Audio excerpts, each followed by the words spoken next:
Last week was our first playoff game, and my plaque psoriasis was so itchy under all my gear. Sometimes just thinking about scratching could take me out of the moment. And then my doctor told me I could get clearer skin with a pill called Otezla. Otezla apremilast is a prescription medicine used to treat adult patients with plaque psoriasis for whom phototherapy or systemic therapy is appropriate. Otezla can help you get clearer skin after just 4 months. Okay, ready for the next game. Talking to my doctor about a pill was a total game changer. Don't use Otezla if you're allergic to it. Get medical help right away if you have trouble breathing or swallowing, swelling of the face, lips, tongue, throat, or arms. Severe diarrhea, nausea or vomiting, depression, suicidal thoughts, or weight loss can happen. Tell your doctor if any of these occur and if you have a history of depression or suicidal thoughts. Live in the moment. Ask your doctor about Otezla. Call 1-844-4-OTEZLA or visit Otezla.com for prescribing info about cost, and more.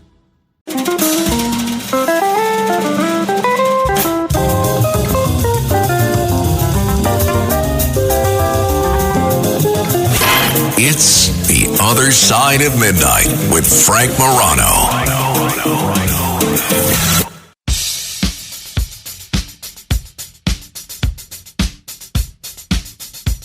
This is The Other Side of Midnight. I'm Frank Morano. Well, the world is still mourning the life and legacy of Jimmy Carter and discussing the legacy of Jimmy Carter. And you can't look at the life and at least the political times of Jimmy Carter without paying a substantial amount of attention to the 1980 presidential election, one of two elections where he was the Democratic nominee, and the election that ushered in the era of Ronald Reagan.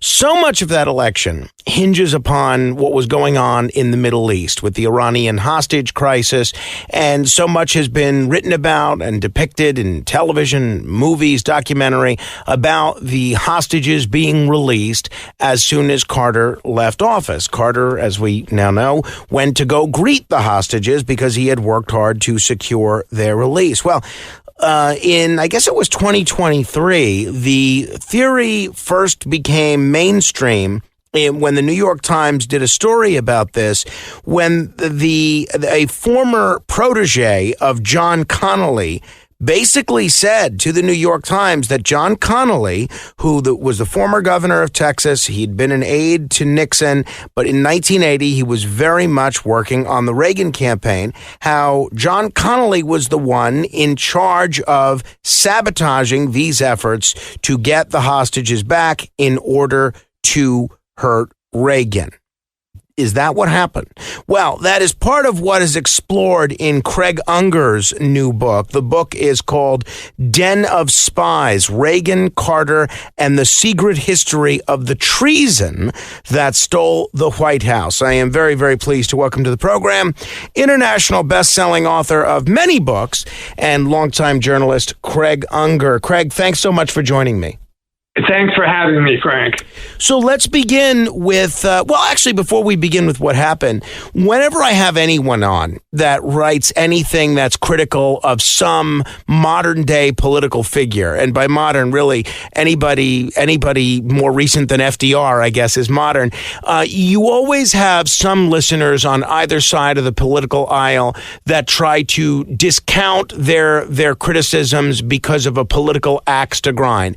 If you're going to say things that are critical of Reagan or his team, I'm sure there are going to be a lot of Reaganites listening that say, oh, he's just doing that because he's a left-winger who can't stand Reagan and Republicans. Before we get to what actually happened in 1980, can you speak to your politics at all, Craig, and just give folks kind of a perspective of where you're coming from?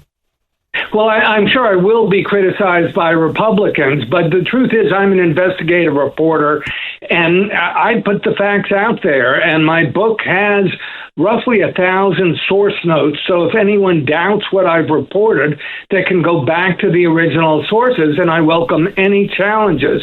And to me, it's really about what really happened. And in this case, it was a treasonous covert operation done by the Reagan campaign. Reagan's campaign manager, Bill Casey, was one of the most brilliant spies in American history. He later became head of the CIA. And he was running a spectacular, very exciting covert operation with secret meetings all over the world.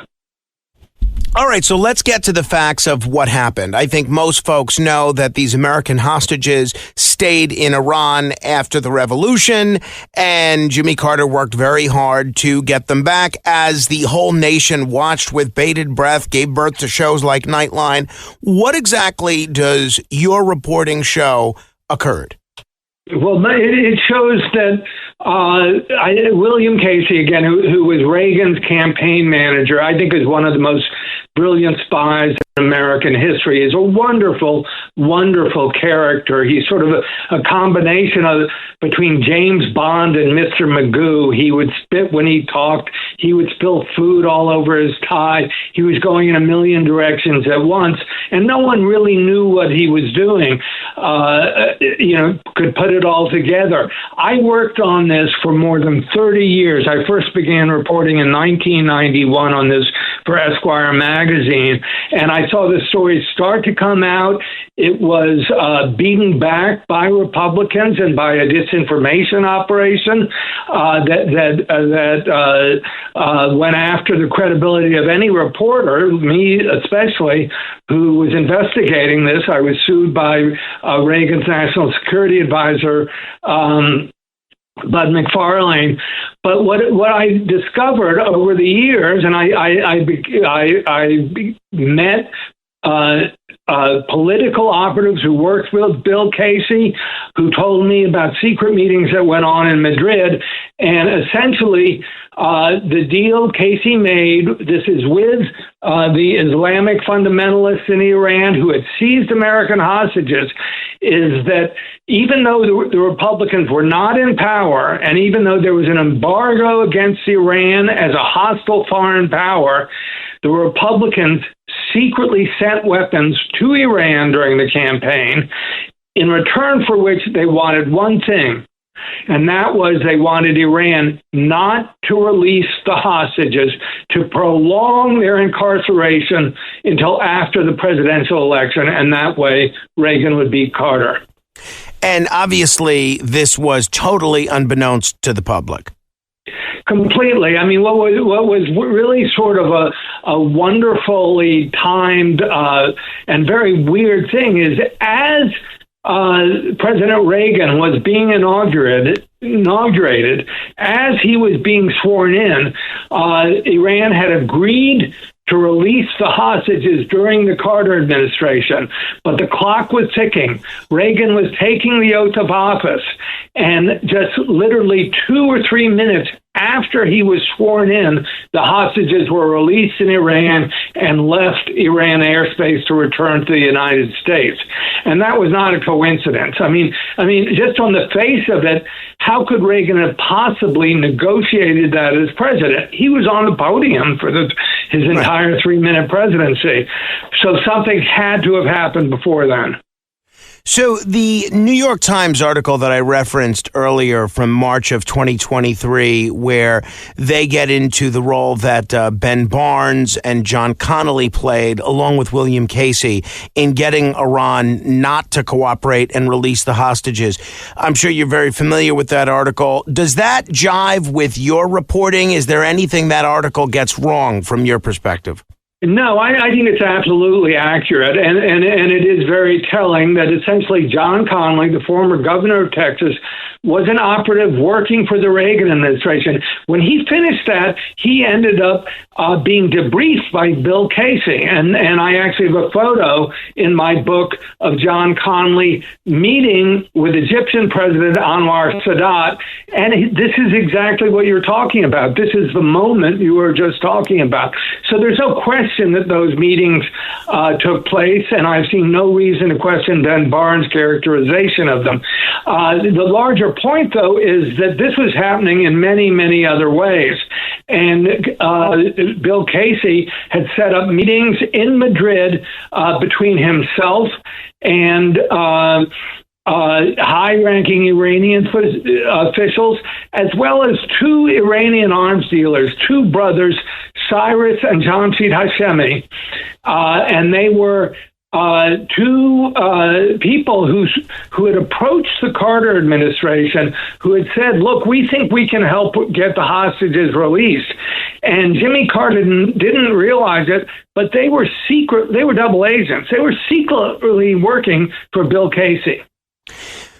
At 30 minutes after the hour, this is The Other Side of Midnight. If you're just tuning in, my guest is Craig Unger. He's the author of the book Den of Spies, Reagan, Carter, and the Secret History of the Treason That Stole the White House.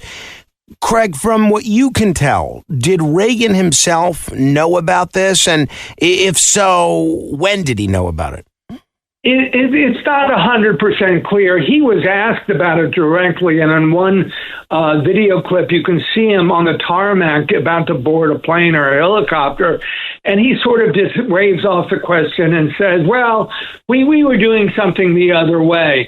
In fact, to go back to the Ben Barnes meeting that you mentioned, after that, John Connally wrote a letter to Nancy Reagan. So she was clearly informed of it, and from that you might well surmise that Ronald, if she shared the information with her husband, that Reagan himself knew about it as well. Do we think Jimmy Carter knew about this? If so, when would he have learned about it? Well, he certainly did not know about it at the time. He called for an investigation into it in 1991, and he had a lot of suspicions. And in fact, it was one of his a staffer on the National Security Council under Carter, named Gary Sick, who was the Iran specialist. He was Jimmy Carter's point man during the hostage crisis, and after, about 10 years after the hostage crisis, Gary began investigating it, and he wrote a book as well about it in 1991. One of the things that some people are going to say in listening to this is, even if what you're saying is true, that other presidents and other presidential candidates have done stuff like this previously. People will point out that there's evidence to suggest that Nixon, through intermediaries, persuaded Vietnam or not to take a peace agreement that was brokered by the Johnson administration so that the war wouldn't end before he was elected. I'm sure there are other instances in the 20th and 21st century that people could point to. What do you say to that argument? Because you're putting a pretty strong word out there, treason. What do you say to the argument that a lot of politicians do stuff like this? Well, you're absolutely right. Other people have done it. In 1968, it was done by Nixon. But that's precisely the point, is the Republicans have done this again and again over the years. They did it in 1968 with the Vietnam War, as you just said. And in fact, afterwards, Nixon was so worried that Lyndon Johnson had documents showing that he had taped secret conversations between him and Nixon and was going to release them when Nixon ran for re-election in 1972. So Nixon, who was then president, put together a bunch of burglars to break in to a couple of offices at the Brookings Institute and at the Watergate complex, and then you had the Watergate scandal. So that happened in 72. And Republicans have done this. This is an act of treason in the sense that treason is often defined as giving aid and comfort to the enemy. And Iran was precisely that. They were holding American hostages illegally. And it was also, there's a law known as the Logan Act, which prohibits private citizens from seizing control of American foreign policy. And the Reagan people were not in office then. They were private citizens. They were not part of the duly elected government while this was going on. And we can't have a world where every private citizen is making his own foreign policy. If you're just tuning in, this is The Other Side of Midnight. I'm Frank Morano. We're talking with Craig Unger.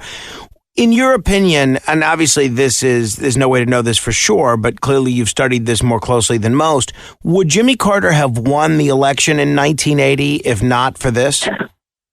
I think it's quite possible, but we don't know for sure, and we'll never really know. I mean, it's very hard to settle questions like these. I mean, this was an election of, what is it, 44 years ago. So, but at times in October, Carter was neck and neck with Reagan. I think a lot of people would point out that Carter did very poorly in the one debate he had with Reagan, and Reagan did pull ahead at that time. But you can imagine the euphoria. This was if the hostages had been released just a week or so before the election, is it could change the political calculus enormously. This was the one issue everyone in the country was following.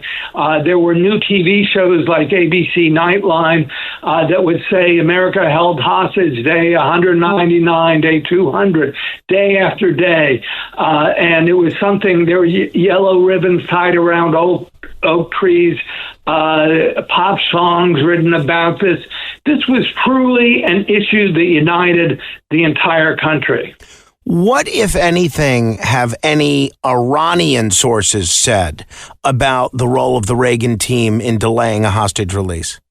Well, the most important person was President Bani Sadr, who I interviewed. He was a former president of Iran, and it wasn't just Carter whose career was ruined. It was President Bani Sadr who was forced out. He saw it happening from an Iranian point of view, and he tried to stop the deal from taking place, at which point Ayatollah Khomeini had him impeached.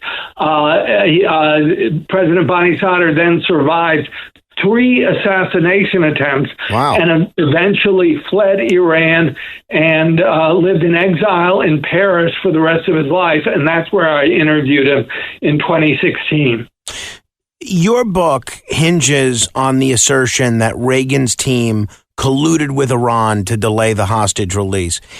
This is a bold claim, and a lot of folks, and hopefully folks will check out the book, but a lot of folks are going to ask, what irrefutable evidence is there that goes beyond the circumstantial or speculative to make sure that people know this in fact happened? I have the receipts, and they're printed in the book. And I actually print documents that show that come from a man named Jamshid Hashemi, who I just mentioned earlier. He was an Iranian arms dealer, who sometimes lived in the United States.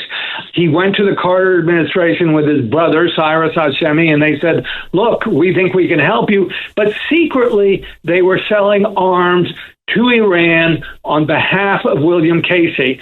And there's absolutely no question about that. I have videotapes of Hashemi explaining exactly how he did that, and I have the documents showing the arms that were transferred. And they came from the office of the president of Iran, President Bani Sadr. So there's no question that it took place. I also interviewed a man named Robert Sensi, who was a political operative who worked with Bill Casey at this point, and he told me on the record in taped interviews, I asked him, did the October surprise happen? And he said 100 million%. And then he went on to give great details about how he set up some of the meetings in Madrid. Considering the gravity of your claims, why has it taken over 40 years to piece this story together? Were there contemporaneous investigations? I know you mentioned Carter called for one in 91, but were there whistleblowers who could have corroborated this earlier? Yes, there were, but there was a huge disinformation operation to stop it, and I believe it. This was taboo. I mean, Israel played a huge role in this. By the way, the arms were shipped by Israel, and if you just put all that together for a minute, think about it. Israel is our ally, but they're secretly colluding with the Republicans who are not in power, and they are essentially part of a covert operation that sabotages an American presidential election. To say that Israel is part of that was taboo. Mm-hmm. I mean, you just couldn't. And as a result, I think there was a very extensive disinformation operation to discredit that. Given the narrative involves spies, covert operations, hostile foreign entities, how do you ensure that your sources are credible and not disinformation agents themselves? Well, that's why it took me 33 years. Fair. It's very hard to do that. You were absolutely right in raising that question. A lot of the sources were liars. I mean, if you deal with spies are professional liars. Intelligence operatives are professional liars. Arms dealers are professional liars. They all lie, and you have to triangulate, go back again and again and again. You have to back it up with documentation, and that's really why it took 33 years. If this conspiracy is so far-reaching, why have Democrats who've held power multiple times since 1980 failed to bring this issue to the forefront? You know, that is a very good question. I mean, they did in 1991. They did a horrible job of it. And I think the Democrats have a history of bringing a knife to a gunfight. They don't fight back. They're scared of it. I also think the fact of Israel's role played a huge role in keeping them quiet. No one wanted to take on the Israeli lobby. And then to be honest, going after this carried with it enormous liabilities, both for investigative reporters like me. I was sued for $10 million. I won, but it tied me up in court for 5 or 6 years. And there's a big price you pay both for politicians and for investigative reporters in going after a story like this. Your book is described as a political thriller. How do you balance compelling storytelling with rigorous historical accuracy, particularly when we're talking about an issue that could very easily be framed as a partisan one?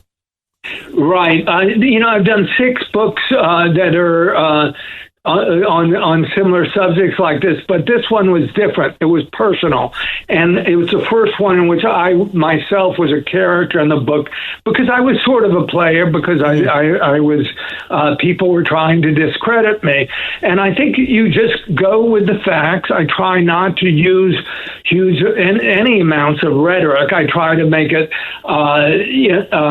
just say what happened. I do often go into when there's dispositive information, you have to include that. And I think you put it together, it's like a detective story or a spy story. You see me trying to uncover it, but facing enormous obstacles, whether it's lawsuits or having my reputation discredited, and sort of picking myself and dusting myself off again and getting new information and working with people who are more and who have real new evidence to show me. You reference never-before-seen documents. Have these documents at this point been released publicly for independent verification? Well, some of them are actually published in my book. The two most probative of them are, including the receipts I mentioned earlier, they are published in my book. And if anyone wants to challenge me on their veracity, go right ahead. And in the book, I go into great detail about their provenance. These were documents that were originated from the office of the president of Iran, President Bani Sadr. He turned them over to the United States Congress when they were investigating them, but Congress really didn't do much with them, and they stored them away. And one of my colleagues, a man named Robert Perry, who did enormous work on this, he died several years ago, but he was a terrific investigative reporter, and he got all these thousands and thousands of pages. Even he didn't identify all of the documents, but when I got them, they were finally digitized, and I could search through them electronically, and that enabled me to put a lot of it together. Let me end with where we began. You've written extensively about the Republican Party in a critical light. How can you ensure that people listening to this and people that pick up the book, how do you make sure that they know your conclusions about Reagan's campaign aren't influenced by personal or political biases? All I can do is stand on the merits of my reporting, and if anyone challenges factual reality, the facts I report, fine. Let them challenge it. But for them to just purely say, "Oh, I'm a Democrat," that doesn't address the issue of the validity of these documents. These documents are real, they are authentic, and no one has dared to challenge their authenticity. That's the real question. Are the documents authentic? All right, Craig Unger, the author of the book Den of Spies, Reagan, Carter, and the Secret History of the Treason That Stole the White House. Craig, thanks for joining me. Best of luck with the book. Thank you very much. I appreciate it.